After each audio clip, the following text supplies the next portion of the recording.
Hey Tupelo High School, this is Emma Grace Miles with this week's sports.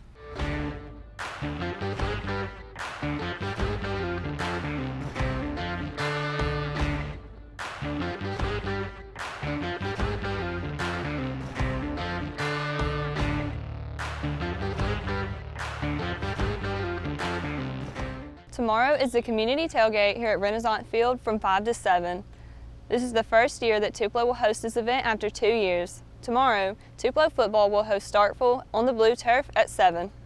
Last Friday, football traveled to Oxford for the 5th game of the season, with the final score being in favor of Oxford at 22-6.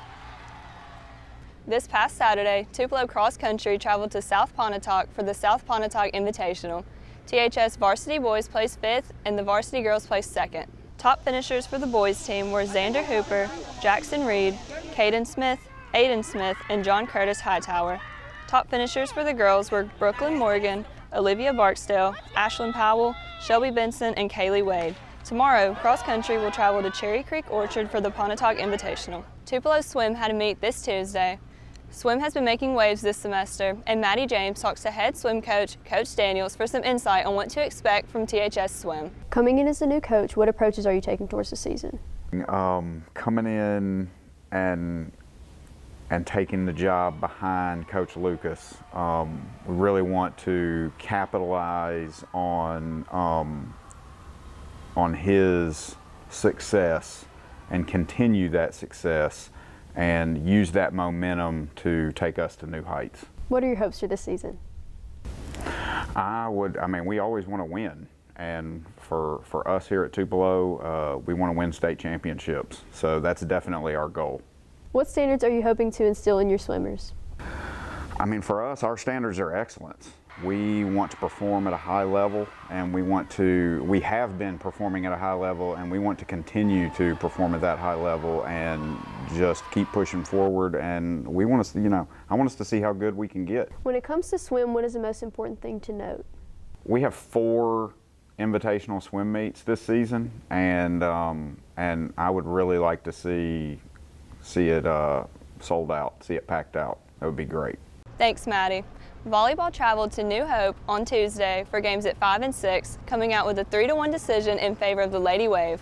Last Thursday, volleyball hosted Starkville at 6 and 7, with the Lady Wave coming out victorious with a score of 3-2. Also, volleyball hosted their senior night on Thursday. Despite many new challenges facing COVID and new protocols, Eli Stewart has more on what the Lady Wave is doing to adapt to these changes. With many players being quarantined, Coach Bishop has had to pull freshmen and sophomores from the JV squad to fill in the gaps. Coach Bishop is the volleyball coach here at Tupelo High School. This is her 11th season. Coach Bishop explains how COVID has affected their season. COVID has very recently affected our season. We started out okay, and then we've had several positive cases just in the last 10 days. Lots of quarantines. We've had some that have come out of quarantine and gone back in, so we've had to really work on some different lineups. Gracie Hopkins is a freshman who had to step up to fill in spots for the volleyball team. Gracie explains how she felt when she found out she had played with the varsity team. It felt really good. I was really excited when she told me that I was going to be able to play with the varsity team. Miranda Mitchell is a sophomore who was brought up to fill in for the volleyball team. I was like, oh my gosh, she's finally letting me play and I sit on the bench this time. Oh my gosh, this is a nice, exciting day for me. The coach said the future is looking bright for the layaway volleyball team. This is Eli Stewart, WTHS News. Thank you, Eli. That's all we have this week for sports. Be sure to check back next week for more sports updates. I'm Emma Grace Miles, WTHS Sports Media.